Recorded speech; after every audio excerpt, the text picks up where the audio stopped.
Hello दोस्तों, तो कैसे हैं आप सब। आज मैं आप सबका स्वागत करना चाहूँगा ईगल सेफ्टी इंस्टीट्यूट के इस इंफॉर्मेटिव एंड ट्रेनिंग वीडियो में। So today we are going to learn about fire. Yes, you heard right, आपने सही सुना, fire in the work place. ये सेफ्टी मैनेजमेंट कोर्स के बहुत ही महत्वपूर्ण चैप्टर में से एक है। This is the one of the really most important chapter of safety management course, right. So इस चैप्टर में बहुत से इंपॉर्टेंट जानकारी कि फायर क्या होता है, फायर कैसे बनता है, फायर में कौन कौन से ऐसे तत्व, कौन कौन से ऐसे एलिमेंट हैं जिनका यूज़ होता है फायर प्रोडक्शन के लिए। तमाम प्रकार की चीज़ें हम पढ़ने वाले हैं और आई होप दैट आपको सीखने को बहुत कुछ मिलेगा। आप अपने सेफ्टी करियर में बहुत इस नॉलेज का बहुत उपयोग करेंगे और उम्मीद है कि हमारा आपका साथ बहुत काम आएगा। तो चलिए शुरू करते हैं, लेट्स गेट स्टार्टेड।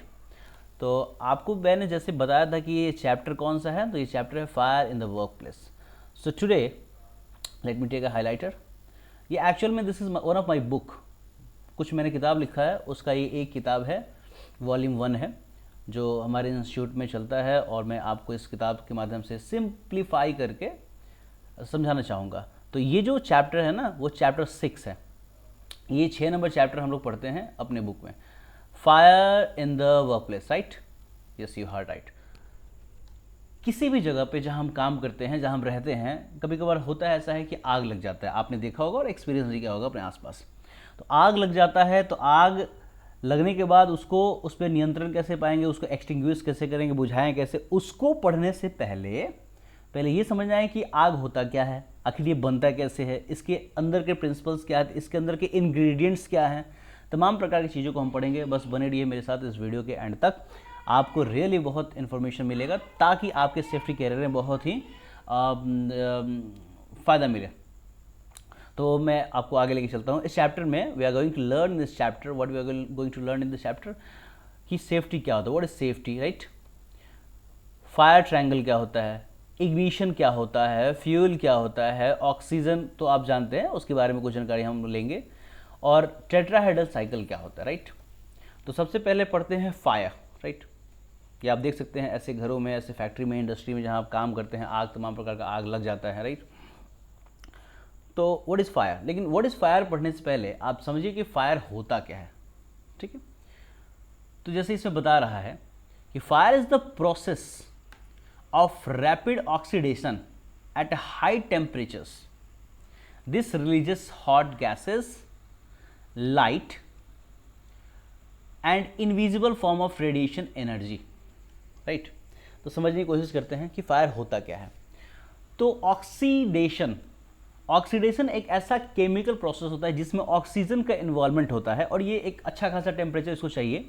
यानी कि एक ऐसा प्रोसेस जिसमें, है ना, जिसमें एक रिएक्शन होता है और रिएक्शन के बाद हीट निकलता है, सॉरी, तमाम प्रकार के कुछ गैसेस निकलते हैं, लाइट निकलता है, फिर ऐसे कुछ रेडिएशन निकलते हैं, alpha rays, gamma rays, beta rays, जो कि इनविजिबल होते हैं, जो हमें दिखते नहीं, लेकिन हाँ इफेक्ट बहुत ज़्यादा करते हैं। मेनली यही मोस्ट इफेक्टिव ऐसे इंग्रेडिएंट है जो फायर में से निकलता है। तो मैं आपको अभी तक क्लियर नहीं कर पाया, फायर एक ऐसा प्रोसेस का, ये कोई फायर, आग लगता नहीं है, आग एक प्रोडक्ट है, कुछ ऐसा होता है जिसके होने के बाद कुछ रिजल्टेंट के तौर पर निकलता है, उसको फायर कहते हैं। तो क्या ऐसा होता है? जी हाँ, बिल्कुल, एक प्रोसेस होता है बर्निंग का, बर्निंग जिसको कंबशन कहते हैं। तो बर्निंग का एक प्रोसेस होता है, उस बर्निंग के प्रोसेस होने के बाद रिजल्ट ये होता है कि उसमें से कुछ निकलता है। तो जो निकलता है उसे फायर कहते हैं। उसमें क्या क्या चीज़ मिले होते हैं? तो उसमें हीट मिला होता है, उसमें लाइट होता है, इनविजिबल रेडिएशंस होते हैं। यानी कि जो फायर होता है, fire is the combination of heat, light and radiations, right. तो फायर लगता नहीं है, फायर एक प्रोडक्ट है, कुछ ऐसे रिएक्शन होते हैं, उसके बाद उसमें से फायर निकलता है। डायरेक्ट हम कहते हैं वहाँ आग लगा है ना, तो वहाँ आग लगता नहीं है। आग निकल जो दिखता है हमें, उसके पहले एक प्रोसेस हो चुका होता है जिसको बर्निंग कहते हैं, राइट। तो बर्निंग जब कहते हैं तो बर्निंग के बाद से फायर निकलता है। Fire is the product of burning, fire is the product of combustion. और इसमें मेनली 3 चीज़ होते हैं फायर के अंदर। बर्निंग की बात नहीं कर रहे, बर्निंग और प्रोसेस हम समझाएंगे भाई, जो रिएक्शन होता है, जो प्रोसेस होता है वो हम समझाएंगे, उसमें भी 3 चीज़ का इस्तेमाल होता है। लेकिन ये जो फायर, जो प्रोडक्ट निकल रहा है बर्निंग के बाद, जो निकल रहा है, जो पैदा हो रहा है, उसे फायर कहते हैं। और फायर में 3 चीज़ होता है मेनली, रेडिएशंस होते हैं। आप देखेंगे कि जब आप आग के पास बैठेंगे तो आपका कभी कभी शुरू में तो मज़ा आएगा, क्योंकि आप ठंड में बैठे हैं, हीट मिल रहा है आपको, आपका बॉडी कंफर्ट हो रहा है, आपका बॉडी रिलैक्स हो रहा है। लेकिन बहुत ज़्यादा जब हीट हो जाता है बॉडी, तो देखिएगा सर दर्द करने लगता है। जी बिल्कुल, तो ये रेडिएशन ही है जो आपके माथा में जाकर, आपके हेड में जाकर के इफेक्ट करता है, राइट। तमाम प्रकार के रेडिएशन होते हैं, अलग अलग फ्रिक्वेंसी के होते हैं, alpha rays, gamma rays, beta rays. तो रेडिएशन होता है, हीट होता है जो आप एक्सपीरियंस करते हैं, और लाइट जिसकी वजह से आप अगल बगल की चीज़ों को देख पाते हैं। तो फायर एक ऐसा रैपिड ऑक्सीडेशन के प्रोसेस का रिजल्ट है जिसमें ये 3 चीज़ पाए जाते हैं। अगला देखेंगे लाइन क्या कहता है, most people use word fire and combustion interchangeably. बहुत सारे लोग फायर और कंबशन को एक ही समझते हैं। जैसे मैंने भी बताया कि fire and combustion are not same. As I told you, I discussed you few seconds ago that combustion is something else. Combustion is the process of burning. Fire is not burning. Fire burning नहीं है। Fire क्या है? Burn होने के बाद जो उसके अंदर से बाहर की तरफ जाता है, ऊपर की तरफ, और जो हमें दिखता है उसे कहते हैं आग। रिजल्ट है बर्निंग का, प्रोसेस नहीं है। प्रोसेस को कंबशन कहते हैं। तो कंबशन प्रोसेस तो है, और प्रोसेस होने के बाद जो रिजल्ट निकलता है उसको फायर कहते हैं। तो प्रोसेस क्या होता है समझेंगे बात को, राइट। आगे आप देख सकते हैं, जैसे मैंने कहा कि fire is a bio product. Here fire is a bio product of a rapid combustion reaction, यानी कि एक ऐसा रिएक्शन कि रिएक्शन होने के बाद जो प्रोडक्ट निकले उसे फायर कहते हैं। फायर कोई चीज़ नहीं होता है, फायर एक प्रोडक्ट है।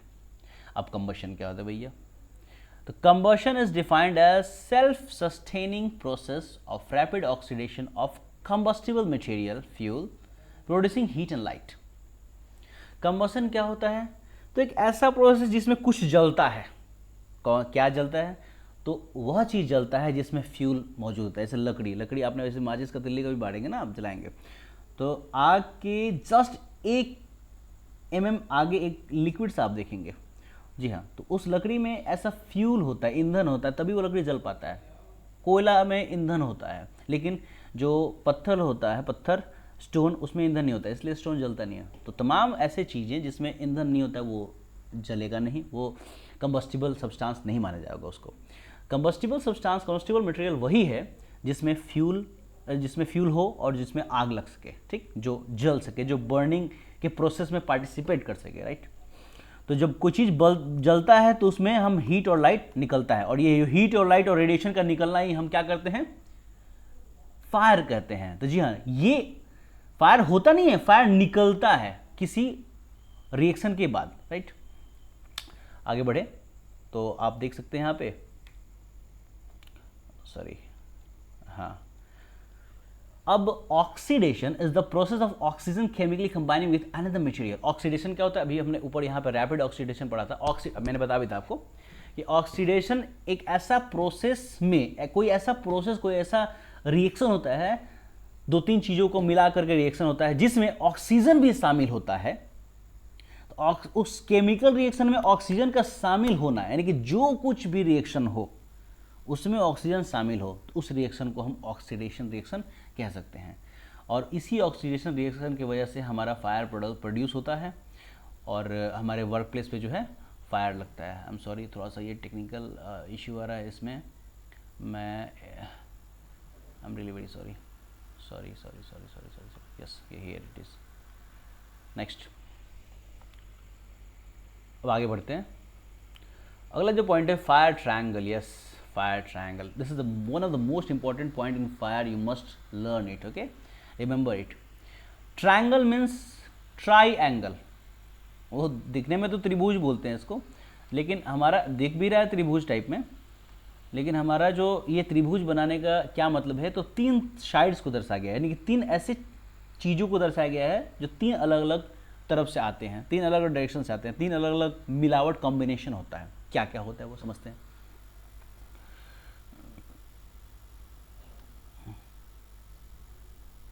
The triangle illustrates the rule that in order to ignite and burn,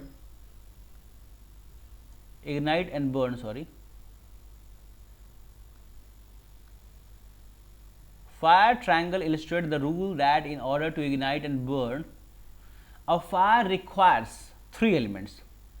यानी कि जो प्रोसेस जो होता है बर्निंग का, इग्निशन का जो प्रोसेस होता है, जिसमें आग लगता है, जिसमें जलन का प्रोसेस होता है ना, जिसके होने के बाद फायर निकलता है रिजल्ट के तौर पे। तो जो प्रोसेस है उस प्रोसेस को कराने के लिए 3 ऐसे एलिमेंट्स की आवश्यकता पड़ती है। अगर वो 3 एलिमेंट्स एक साथ कंबाइन होंगे रिएक्शन में, तभी जाके वो प्रोसेस होगा, फिर रिजल्ट के तौर पे फायर निकलेगा, अन्यथा फायर नहीं निकलेगा।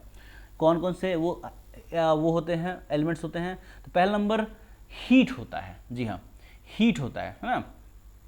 हीट के बाद फ्यूल होता है और फिर ऑक्सीडाइजिंग एजेंट। जब से आप जानते हैं ऑक्सीडाइजिंग एजेंट यानी कि जिसके वजह से ऑक्सीडेशन होता है, यानी कि ऑक्सीजन, राइट। तो हीट चाहिए, फ्यूल चाहिए और ऑक्सीजन चाहिए। अगर ये 3 चीज आपस में कंबाइन होता है तभी वो ऑक्सीडेशन रिएक्शन होगा, जिसको बर्निंग कहेंगे, और बर्निंग होने के बाद फायर प्रोड्यूस होता है, राइट। तो अगर आप समझ गए कि मान लीजिए कि 3 चीज है, ऑक्सीजन, फ्यूल एंड हीट, तीनों को जब आप मिलाओगे तभी जा करके रिएक्शन होगा, फिर उसका बाय प्रोडक्ट क्या होगा? फायर होगा। अन्यथा अगर 3 चीज में से कोई एक चीज भी नहीं मिलेगा, तीनों मिलना अनिवार्य है, तीनों मिलना, it's a very compulsory to react all these 3 elements, fuel, heat and oxygen, right. जब गर्मी, ईंधन और ऑक्सीजन मिलेगा तभी रिएक्शन होगा, फिर फायर पैदा होगा। अगर तीनों में से कुछ भी एक नहीं मिलता है, 2 मिलता है, तो चूंकि नियम 3 का है, ये रूल 3 का है, ये प्रिंसिपल ही है, सिद्धांत है, राइट। तीनों मिलेगा तभी होगा। एक भी अगर कोई कमी रह गई तो ये रिएक्शन होगा नहीं और फायर पैदा नहीं होगा। इसका मतलब है अगर आपको फायर बुझाना है, आग बुझाना है, तो तीनों में से किसी एक का कनेक्शन कट कर देना होगा, राइट। तो a fire naturally occurs when the elements are combined at its right mixture. ऐसा नहीं है कि सिर्फ तीनों मिला दो, तीनों का भी एक मात्रा भी होना चाहिए। कौन सा अमाउंट कितना होना चाहिए, कितने, तो जो जितना चाहिए अगर उतना तीनों मिल गया तो बिल्कुल जाहिर सी बात है रिजल्ट क्या होगा? तो फायर रिजल्ट होगा, ठीक है, आग होगा ही होगा। आगे बात करते हैं अगर, तो आप देखेंगे कि ये तीनों मिल गया, लेकिन तीनों मिलने के बाद से कुछ ऐसा सोर्स चाहिए, चिंगारी, कुछ ऐसा सोर्स चाहिए जिसकी वजह से तीनों को में एक आग लग जाए, है ना। तो उसको बोलते हैं आग लगना, किसी भी चीज़ में जलना शुरू होना, तो उसको बोलते हैं इग्निशन, राइट। तो इग्निशन का सोर्स 3 हो सकता है, चाहे वो इलेक्ट्रिसिटी की मदद से आग लगे, मान लीजिए कि ऑक्सीजन मौजूद है, हीट मौजूद है, फ्यूल मौजूद है, और कोई शॉर्ट सर्किट हो गया जिसकी वजह से स्पार्क निकला, चिंगारी निकला, वो चिंगारी उस हीट, ऑक्सीजन और फ्यूल के रिएक्शन को और आग दे दिया, है ना, हवा दे दिया, तो फिर वो आग के रूप में बदल जाएंगे, राइट। तो इलेक्ट्रिसिटी हो सकता है सोर्स, कुछ केमिकल हो सकता है, कुछ ऐसे भी केमिकल्स होते हैं जो आपस में रिएक्ट करते हैं, वो गर्मी की वजह से वो उसमें आग अपने आप लग जाता है, तो उसके छोटे से आग की वजह से ये तीनों मिले हुए हैं, तो इसमें भी आग पकड़ लेता है, राइट। और थर्मल, हीट, चीज़ों के घर्षण से थर्मल यानी कि फ्रिक्शन और हीट प्रोड्यूस होता है, वो हीट से भी एक सफिशिएंट अमाउंट में हीट प्रोड्यूस होता है तो निकल जाता है। फिर रेडियो एक्टिविटी, कुछ ऐसे रेडिएशंस होते हैं जो बहुत ही ज़्यादा गर्मी पैदा करते हैं, उसकी वजह से आग लग सकता है, वो ये सब इग्निशन का काम करते हैं। और जो फ्यूल होता है, फ्यूल जो ईंधन होता है, 3 चीज़ होते हैं, ऑक्सीजन, फ्यूल और हीट। तो ऑक्सीजन तो एनवायरनमेंट में मौजूद है, उसका कोई टाइप नहीं होता, ऑक्सीजन कॉमन है, हीट गर्मी, और जो फ्यूल होता है, फ्यूल 3 प्रकार से हो सकते हैं, 3 अवस्था में हो सकते हैं, राइट। फ्यूल सॉलिड भी हो सकता है, फ्यूल सॉलिड भी हो सकता है, लिक्विड भी हो सकता है और गैस भी हो सकता है। यानी कि सॉलिड में जैसे लकड़ी हो गया, कोयला हो गया, है ना, मैग्नीशियम हो गया, इस तरीके से। लिक्विड में तैलीय पदार्थ, है ना, केरोसिन हो गया, इथनॉल हो गया, पेट्रोल हो गया, डीजल हो गया, गैसोलीन हो गया, तमाम प्रकार की चीज़ें। और गैस में प्रोपेन, नेचुरल गैस, एलपीजी जो हम लोग घर में यूज़ करते हैं ना, ब्यूटेन, ये सब जलने वाले गैसेस हैं। तो जो जलते हैं उनको कंबस्टिबल सब्सटेंस कहते हैं, उनको फ्यूल कहते हैं। और फ्यूल 3 स्टेट में पाए जा सकते हैं, एक सॉलिड, दूसरा लिक्विड, तीसरा गैस, राइट। चलिए, ये तो हो गया कि फ्यूल कितने स्टेट में पाया जा सकते हैं। तो फ्यूल 3 स्टेज में पाए जा सकते हैं, क्या क्या? तो सॉलिड, लिक्विड, गैस, मैंने बता दिया आपको। अब बात करते हैं, जैसे एक चीज़ क्या है, फ्यूल है, दूसरा है ऑक्सीजन, तीसरा है हीट। तो हीट का भी अपना एक अमाउंट होता है, लेकिन 2 चीज़ पहले पढ़ेंगे, एक फ्यूल पढ़ लेंगे। तो फ्यूल मैंने बताया सॉलिड हो सकता है, इसमें लकड़ी, कोयला आप देख सकते हैं, आपके घरों में या आसपास मौजूद होगा, देख सकते हैं, आपने एक्सपीरियंस करा होगा। लिक्विड हो सकता है, इसमें गैस, किरोसिन, इथेनॉल, है ना, तमाम प्रकार की चीज़ें। और गैसेज में प्रोपैन, नेचुरल गैस है, एलपीजी होता है आपके घरों में जो इस्तेमाल किया जाता है। ये तो फ्यूल हो गया। ऑक्सीजन, राइट, ऑक्सीजन कितना अमाउंट में नेसेसरी है आग लगाने के लिए? ये जो तीनों मिलेगा तो कितना कितना मात्रा में मिलना चाहिए, तो वही मैं पढ़ाने की कोशिश कर रहा हूँ आप लोगों को। तो जो ऑक्सीजन है, the fuel air mixture must be right. हमें सांस लेने के लिए ऑक्सीजन चाहिए होता है 19.5 हियर, 19.5। हमें सांस लेने के लिए ऑक्सीजन चाहिए होता है 19.5। कितना? 19.5, राइट। हमें जीवन जीने के लिए, सांस लेने के लिए। तो क्या हम अभी, आप ही वीडियो देख रहे हैं, तो वीडियो देखते देखते सांस भी तो ले रहे हैं। तो आपके आसपास अगर आप उतना ऑक्सीजन मौजूद है तभी तो सांस ले रहे हैं, राइट। तो उम्मीद करते हैं समझ में आ रहा होगा आपको। तो आप अगर अच्छे सांस ले रहे हैं, इसका मतलब 19% से ऊपर ऑक्सीजन अवेलेबल है। और आग लगने के लिए चाहिए सिर्फ और सिर्फ कितना? 16%। जी हाँ, बिल्कुल। Fire needs only 16% oxygen to get in, to involve in that reaction. Oxygen का अमाउंट कितना चाहिए? 16%। अगर आप सांस ले रहे हैं तो इसका मतलब है कि एनवायरनमेंट में 19% प्लस ऑक्सीजन मौजूद है, और चाहिए सिर्फ 16, यानी कि सफिशिएंट है। चलिए जी, अब बात करते हैं टेट्राहेड्रॉन का। क्या होता है टेट्राहेड्रॉन? चलिए, टेट्राहेड्रॉन, राइट। फायर टेट्राहेड्रॉन, फिर से पढ़िए, फायर टेट्राहेड्रॉन। आप जैसे यहाँ देख सकते हैं कि इस वाले ट्रायंगल में, sorry, let me change the colour of the highlighter here, I think इससे समझ में आएगा। Sorry,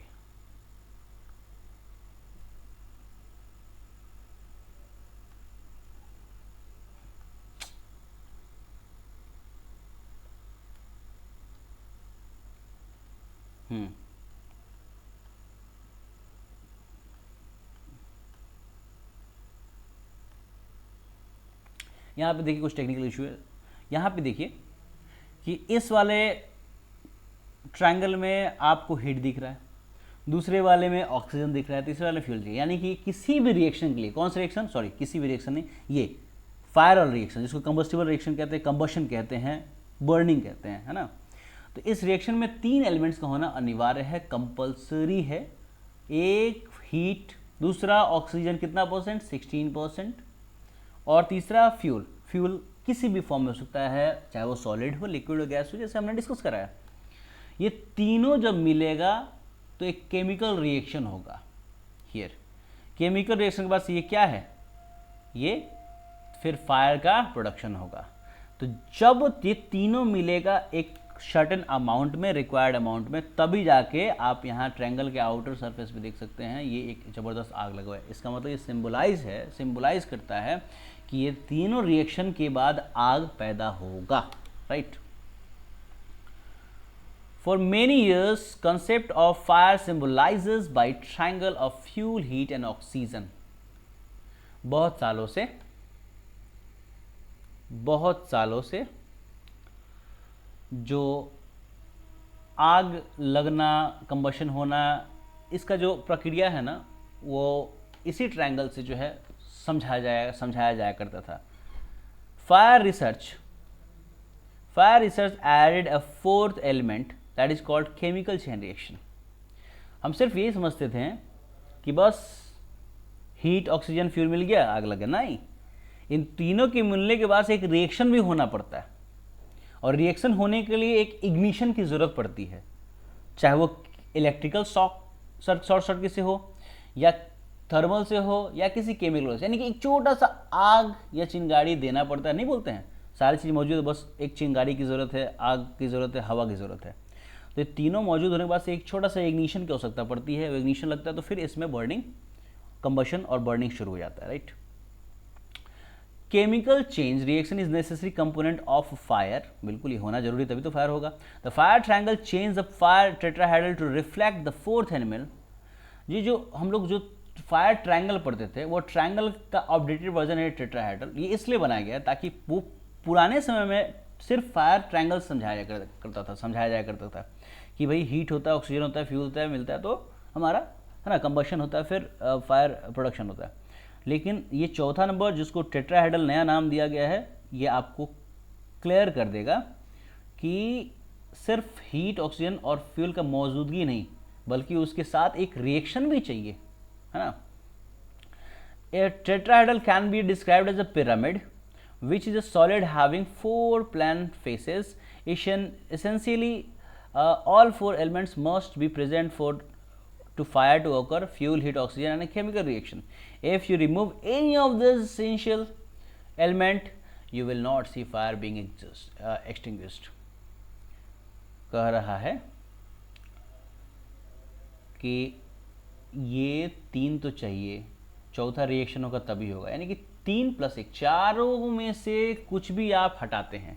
if you remove a single element, because ये तीनों होगा और रिएक्शन होगा तभी जाके फायर प्रोडक्शन होगा, तो तीनों और चारों में से एक पार्ट भी अगर आप डिस्कनेक्ट करते हैं, रिमूव करते हैं, तो आप आग को नहीं देखेंगे। The fire will be extinguish, आग बुझा जाएगा, बुझू, है ना। एक्चुअली हम लोग ऐसे ही थोड़ा सा कॉमन भाषा में बात करते हैं कभी कभी। तो बुझू मतलब समझे। एक नोट है, जैसे मैंने अभी बताया कि बाय रिमूविंग एनी एलिमेंट, किसी भी एलिमेंट को हटा करके, तीनों चारों में से किसी भी एलिमेंट को हटा करके फायर कैन नॉट अकर, आग होगा ही नहीं। अगर हटाओगे तो आग नहीं होगा, तीनों होगा, रिएक्शन होगा तभी जाके आग लगेगा। वो भी आग लगता नहीं है, बर्निंग होता है, उसका रिजल्ट है आग। ठीक है, आगे बात करते हैं। आप ऐसे मंजर, ऐसा नज़ारा आपने बहुत बार देखा होगा जहां आप काम करते होंगे। कभी कभी इंडस्ट्री में आग लग जाता है या शॉपिंग मॉल में। एक बार भोपाल में तो एक इंस्टीट्यूट में आग लग गया था, तो ऐसा बड़ी दर्दनाक और शर्मनाक नज़ारा होता है। हमें प्रिकॉशनरी मेजर्स रखने पड़ेंगे अच्छे से। कब रखेंगे हम? जब फायर के बारे में जानेंगे तो हम फिर आगे फायर क्लास पढ़ना है ना। फायर क्लास के बारे में जानेंगे, फिर जाके हम उसके बच बचाव रख रखाव का तरीका को जानेंगे, है ना। तब जाके इसके आग से हम इस पर नियंत्रण करने के लायक हो पाएंगे। If we have knowledge then हम किसी को बचा सकते हैं, खुद को भी बचा सकते हैं। आप आगे देख सकते हैं इस वीडियो में। ये एक्चुअल में मैंने कहा था कि ये मेरे द्वारा लिखा हुआ किताब है।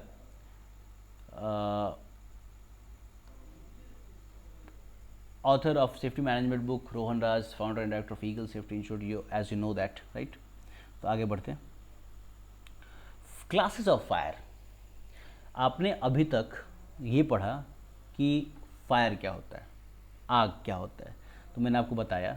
Let me a little revision, थोड़ा सा आपके लिए बैकअप प्लान, नॉट बैकअप, पीछे जो पढ़ा है हमने थोड़ा सा 2 मिनट में रिवाइज करते हैं। उम्मीद करते हैं आपके पास टाइम होगा और आपको समझ में भी आ रहा होगा और रिवीजन से पीछे का मजबूती होगा आगे पढ़ने के लिए। तो फायर हमने पढ़ा, तो फायर क्या होता है? तो फायर कुछ नहीं होता है।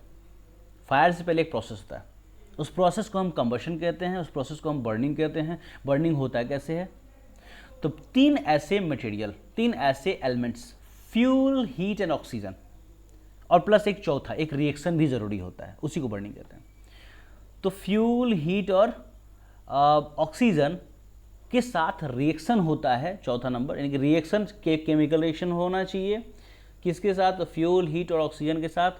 तब जाके उसके अंदर से जलने के बाद कुछ ऐसा निकलता है जो पीला पीला दिखता है, हवा में ऊपर की तरफ बढ़ते हुए दिखता है, जिससे आपको गर्माहट का एहसास होता है, जिससे रोशनी निकलता है, आसपास के चीज़ों को आप देख पाते हैं उसकी रोशनी से। उसी वस्तु को, नॉट वस्तु नहीं है, उसी चीज़ को, उसी प्रोडक्ट को हम फायर कहते हैं, राइट।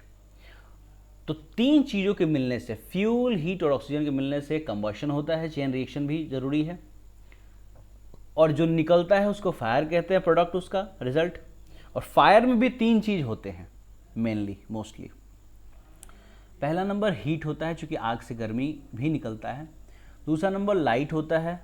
तीसरा नंबर तमाम प्रकार के रेडिएशंस होते हैं, like alpha rays, beta rays, gamma rays, जिसके वजह से आपके शरीर में नुकसान पहुंच सकता है ना। चलिए जी, तो हमने फायर पढ़ा, फायर कैसे बनता है वो पढ़ा, फायर में क्या क्या होता है पढ़ा। अगर आग लग गया, कहीं फायर हो गया वर्क प्लेस पे, तो आग लग गया तो छोड़ देंगे क्या? नहीं ना, हम उस पर कंट्रोल लेंगे, उस पर नियंत्रण करेंगे, अपने वर्कर्स को, जिसको फायरमैन कहते हैं, उनको भेजेंगे। उनके सेफ्टी के लिए हमें क्या करना पड़ता है, सबसे पहले हमें देखना है अच्छे से हम कैसे उस पर काबू पाएंगे। पहले पता होना चाहिए कि आग का नेचर क्या है। नेचर, मेरा कहने का मतलब ये है कि आग का सोर्स क्या है, आग किस चीज़ में लगा है। क्योंकि हर तरह के आग जो प्रोडक्ट होता है वो एक ही तरह का होता है, जिसमें लाइट, हीट और रेडिएशन होता है। लेकिन जिस चीज़ में से आग निकल रहा है, अगर वो अलग अलग वस्तु है, तो आग का जो पकड़ होगा वो भी डिफरेंट कैलकुलेशन का होगा। तो हम एक व्यवस्था से हर तरह के सोर्स वाले आग को नहीं बुझा सकते, इसलिए पहले आग का नेचर हमें पढ़ना पड़ेगा। We should know the nature of the fire. इसीलिए हम उस नेचर को हम क्लासेस में डिवाइड करते हैं। तो इसीलिए एक अलग पॉइंट है इस चैप्टर के अंदर, वो पढ़ना बड़ी ज़रूरी है, तभी जाके हम इसका समाधान कर पाएंगे कि आग कैसा होता है। तो हर आग अलग अलग सोर्स का होता है, तो पता होना चाहिए कि जो अभी सामने आग लगा है उसका सोर्स क्या है, और उस सोर्स के लिए हमें क्या क्या चीज़ों का इस्तेमाल करना है उस पर काबू पाने के लिए, नियंत्रण के लिए, एक्सटिंग्विश के लिए, राइट। तो क्लासेस ऑफ फायर है ना, क्लासेस ऑफ फायर बड़ी इंपॉर्टेंट और सुंदर सा बात है। क्लासेस ऑफ फायर लगभग 5 से 6 प्रकार के क्लासेस में फायर को डिवाइड किया गया। मैं इस पिक्चर के माध्यम से समझा दूं, ज़्यादा आपको आसानी मिलेगा, क्योंकि ग्राफिक्स अपने आप में एक सुंदर चीज़ है और समझ में भी आता है, क्योंकि पिक्चर देख करके हम बहुत कुछ सीख लेते हैं, रीडिंग की आवश्यकता नहीं पड़ती है। तो आप देखें कि एक हो गया ये जो क्लास ए है, क्लास ए में ये वाले पिक्चर्स तो आपको समझ में आने से रहा। क्लास ए में उस तरह का आग लगता है, जैसे ऐसा आग, ऐसी चीज़ों में आग लगता है। कैसे चीज़ों में? तो ऑर्डिनरी चीज़ जो हमारे आसपास आसानी से मौजूद होते हैं, जैसे पेपर हो गया, है ना, लकड़ी हो गया, फिर कोई कपड़ा हो गया। तो कपड़ा, लकड़ी, पेपर, इस तरह की चीज़ों में अगर आग लगता है तो सिंपल सा आग होता है, कभी कभी फूकने से ही बुझ जाता है, अगर छोटे लेवल पे आग हुआ तो ये हमारे आसपास आसानी से बुझ जाता है, इसलिए इसको हम ऑर्डिनरी कहते हैं। ऑर्डिनरी कंबस्टिबल्स, कंबस्टिबल मतलब वह चीज़ जिसमें आग लग सकता है, जो जल सकता है, ठीक है, जिसमें फ्यूल होता है, तो ऑर्डिनरी कंबस्टिबल। इस ऑर्डिनरी कंबस्टिबल को हम क्लास ए कैटेगरी में रखते हैं। किसमें? Class A, right, class A category में। सेकेंड कैटेगरी होता है class B. Class B category में फ्लैमेबल लिक्विड्स होते हैं। कौन से जी? तो फ्लैमेबल लिक्विड्स आप जैसे जानते होंगे। फ्लैमेबल मतलब जिसमें आग लग सकता है, और लिक्विड मतलब लिक्विड। तो कौन से लिक्विड में आग लगता है? पानी में आग लगता है क्या? नहीं। ग्रीस में, तेल में, पेंट में, सॉल्वेंट में, है ना, पेट्रोल वगैरह में। तो अगर लिक्विड में आग लगता है तो उसको हम क्लास बी कैटेगरी में रखते हैं। अगर इलेक्ट्रिकल पैनल में, जैसे वायरिंग हो गया, मोटर हो गया, बोर्ड, इलेक्ट्रिक बोर्ड हो गया, है ना, एमसीबी बोर्ड हो गया, तमाम प्रकार के, अगर इलेक्ट्रिकल इक्विपमेंट में आग लगता है, कब? जब करंट रहे, तो लाइव इलेक्ट्रिकल इक्विपमेंट में आग लगता है ना, तो इसको हम क्लास सी कैटेगरी में डालते हैं। किस में? क्लास सी कैटेगरी में, राइट। क्लास डी कैटेगरी की आग फायर को हम क्या कहते हैं? तो कंबस्टिबल मेटल यानी कि मेटल, जैसे मैग्नीशियम, एल्युमिनियम, कभी कभी बहुत ज़्यादा पिघलाने पे लोहा में भी आग लगता है, जैसे लावा का फॉर्म होता है मोल्टेन स्टेट। तो मेटल में, धातु में अगर आग जब लगता है तो उस तरह के आग जो धातु में लगता है, यानी कि सोर्स उसका बड़ा मजबूत है, बहुत हाई टेम्परेचर होगा तभी आग लगेगा उसमें। तो इतना छोटे व्यवस्था से छूट बंद होने वाला नहीं है वो आग। तो इसीलिए मैंने कहा सोर्स अगर अलग होगा तो उसका पकड़ भी अलग होगा और उसकी व्यवस्था भी अलग करना पड़ेगा, राइट। तो ये जो धातु होते हैं उसमें जब आग लगता है तो उसको हम क्लास डी कैटेगरी का आग कहते हैं, ठीक है। और जो लास्ट कॉमन है उसको कुकिंग ऑयल्स, राइट, आपके घरों में मौजूद है cooking oils, palm oils, animal oils है ना, एनिमल फैट्स जैसे डालडा वगैरह हो गया, फिर वेजिटेबल ऑयल्स तमाम प्रकार के, फिर सनफ्लावर ऑयल, तमाम प्रकार के जो घर में खाना बनता है उस तेल में आग लगता है। देखिएगा उसमें थोड़ा सा चिपचिपापन होता है, उसका कुछ देर तक जलता है वो, तो उसका भी नेचर अलग होता है। तो इसीलिए कुकिंग ऑयल में जब आग लगता है तो वो क्लास की कैटेगरी में डालते हैं, यानी कि आग अलग अलग सोर्स में जब लगता है तो उसको अलग अलग कैटेगराइज हम करते हैं, class A, class B, class C, class D and class K. फिर मैं रिवाइज करा दूं, क्लास ए में लकड़ी, पेपर और कपड़े, ऐसे तमाम चीज़ जो छोटे मोटे हमारे आसपास हमेशा मौजूद होते हैं, उसमें जब आग लगेगा जिसपे हम आसानी से नियंत्रण पा सकते हैं, वो क्लास ए कैटेगरी होगा, राइट। जब तेल में, पेंट में, ऐसी चीज़ों में आग लगेगा, पेट्रोल में, किरोसिन में, तो वो क्लास बी कैटेगरी में होगा, राइट। फिर फिर फिर फिर फिर फिर फिर फिर फिर फिर फिर फिर फिर फिर यस फिर सॉरी, ठीक है। अब यहाँ देखेंगे, फिर जब इलेक्ट्रिकल पैनल, बिजली से संबंधित चीज़ों में आग लगेगा तो उसको क्लास सी कैटेगरी डालते हैं, बोलते हैं। और जब मेटल में आग लगता है, मैग्नीशियम, एल्युमिनियम, आयरन, है ना, कॉपर, अगर आग लगता है इनमें तो चूँकि मेल्टिंग पॉइंट इसका बहुत हाई होता है, बहुत ज़्यादा टेम्परेचर बाद लगता है, तो जब ज़्यादा टेम्परेचर पे आग लगेगा तो आसानी से बुझेगा भी नहीं क्योंकि हीट बहुत ज़्यादा है उसमें, तो ये अलग कैटेगरी में आ जाएगा। तो डी कैटेगरी में हम इसको रखते हैं, कौन से? तो मेटल वाले, कंबस्टिबल मेटल्स को। अगर commercial cooking oil equipment like घर में जो खाना बनता है, तेल, उस सब में आग लगता है तो उसको हम क्या कहते हैं? क्लास की कैटेगरी में रखते हैं। तो ये 5 कैटेगरी आप जान लीजिए, class A, class B, class C, class D, class E.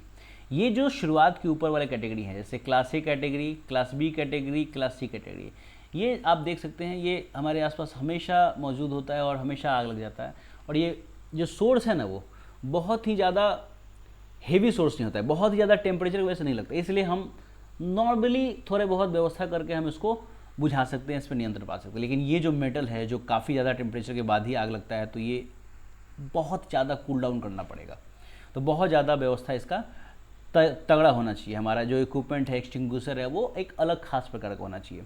Cooking oil देखिएगा घर में कभी कभी, है ना, तो ये दो थोड़ा सा अलग है, लेकिन ये अलग तो सब हैं, लेकिन class A, class B, class C के लिए एक कॉमन एक्सटिंग्विशर आता है, जो एक ही एक्सटिंग्विशर होता है पाउडर वाला, जिससे इस तीनों क्लास को एक ही एक्सटिंग्विशर से हम इसके प्रॉब्लम को सॉल्व कर सकते हैं, राइट। आगे पढ़ेंगे एक्सटिंग्विशर्स भी। तो अभी ये क्लासेज ऑफ फायर, उम्मीद करते हैं आपको समझ में आया होगा। नहीं समझ में आया है तो वीडियो एक बार फिर से प्ले कर लीजिएगा। I would like to request you just play this video once again for better understanding, right. चलिए आगे बढ़ते हैं।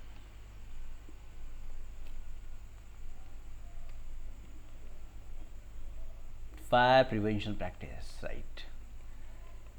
कैसे हम क्या क्या ऐसा करें जिससे हम आग लगने से जो है बच सकते हैं, या आग लगे तो बहुत सेफ हो सकते हैं। तो पहले नंबर पे आपके सामने ये जो पॉइंट है बहुत इंपॉर्टेंट, जरा रीड कीजिएगा मेरे साथ। Keep passage away and exit clear.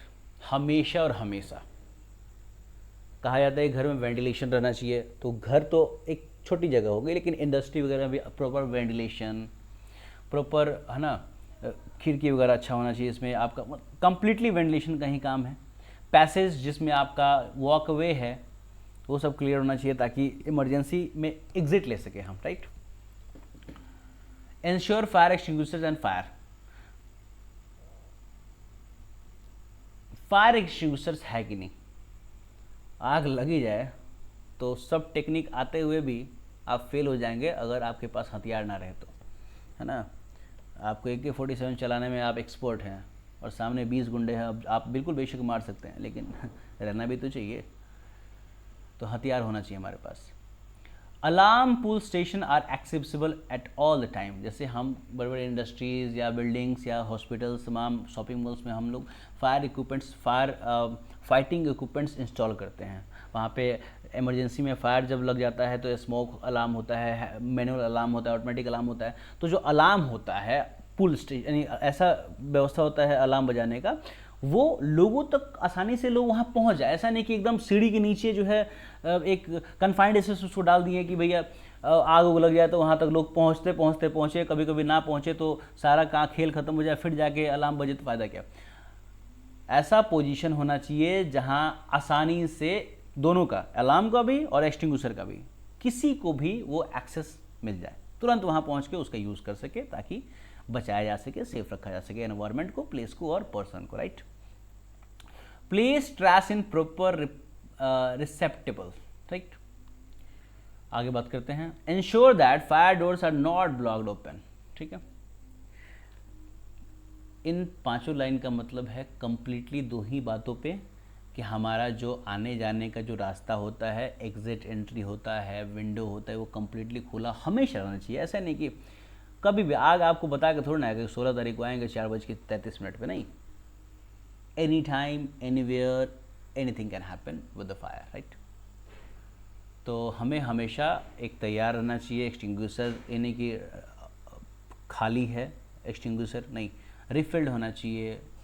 Pressure complete, है ना, होना चाहिए, फुल प्रेशर होना चाहिए ताकि हम यूज़ कर सके। सिर्फ खिलौना के तौर पर रखा नहीं रहे कि भैया आग लगा उठाएं तो पता चला कि हे राम नहीं, ऐसा नहीं। तो आपके पास एग्ज़िट एंट्रेंस जो है वो क्लियर होना चाहिए, इमरजेंसी में आप एग्ज़िट ले सकें। फिर आपका अलार्म जो होता है आप एक्सेस कर सकें उसको, हर चीज़। कोई भी इमरजेंसी डोर जो होता है वो बहुत ज़्यादा ब्लॉक्ड नहीं होना चाहिए, ठीक है। तो ऐसे करके हम, आग लगता भी है तो हम खुद को बचाव करा सकते हैं, अपने कंपेनियंस का बचाव करा सकते हैं, इंडस्ट्री का, प्लेसेस का, वर्क प्लेस का बचाव करा सकते हैं। जब ये सब कंडीशन रहा तो दैट इज़ कॉल्ड, क्या कहते हैं इसको, बोलते हैं safe condition. No smoke policy क्या होता है सर? नो स्मोक पॉलिसी, तो नो स्मोक पॉलिसी होता है, मैं बताना चाहूँगा आपको, कि smoking by anyone which includes patient, visitor, medical staff, associates and visitor is prohibited inside the building. जो भी वर्क प्लेस है जहाँ आप काम कर रहे हैं, whether it is a hospital, it is an industry, it is some other place where you are working right now, वहाँ कोई भी आता है, चाहे वो आप एम्प्लॉय हो, कोई गेस्ट हो, कोई विजिटर, कुछ भी हो सकता है, मेडिकल स्टाफ हो सकता है, विजिटर हो सकता है, आपके सुपरवाइज़र, कोई भी हो सकता है, जो लोग वहाँ पे आते हैं उनको स्मोकिंग नहीं करना है। ये completely and totally and strictly prohibited होता है, एकदम एकदम बिल्कुल ही मना होता है कि यहाँ नहीं। तो फिर सिगरेट के चिंगारी से, ये अगर आसपास फ्यूल रखा हो एनवायरनमेंट में, क्या है जी, हाँ, ऑक्सीजन मौजूद है, फ्यूल वहाँ रखा है बस, और क्या है, आपके वो सिगरेट अगर गलती से उस तरफ गिर जाता है तो एक थर्मल आ रहे हैं, थर्मल इग्निशन, जैसे मैंने बताया था, इग्निशन चाहिए, एक हवा देना है तभी तो लगेगा आग। थर्मल इग्निशन, क्योंकि आग ऑलरेडी उस सिगरेट में है, तो जब वो कांटेक्ट में आएगा एक रिएक्शन होगा, दैट इज़ कॉल्ड बर्निंग। और बर्निंग के बाद से मैंने कहा था प्रोडक्ट क्या होगा, रिजल्ट क्या होगा, यस, फायर, राइट, फायर। तो स्मोकिंग भी फायर का इन्विटेशन है ना, बिल्कुल, फायर का इन्विटेशन जो है स्मोकिंग के द्वारा भी दिया जा सकता है। तो हमें स्मोकिंग को बिल्कुल ही प्रोहिबिट करके रखना है। चलिए ये चैप्टर ख़त्म हो गया, उम्मीद करता है आपको समझ में आया होगा। अगर नहीं समझ में आया है तो कमेंट कीजिएगा, मैं एक छोटा सा ब्रीफ समराइज करके फिर से मैं एक नया वीडियो बना दूंगा। लेकिन उम्मीद करते हैं, I truly believe that you may have understand all this important concept of this fire in the workplace, and I hope that you enjoyed this video and learned lot, right? So thank you for being with me till end in this video, and I would like to welcome you once again in next video. Please stay tuned.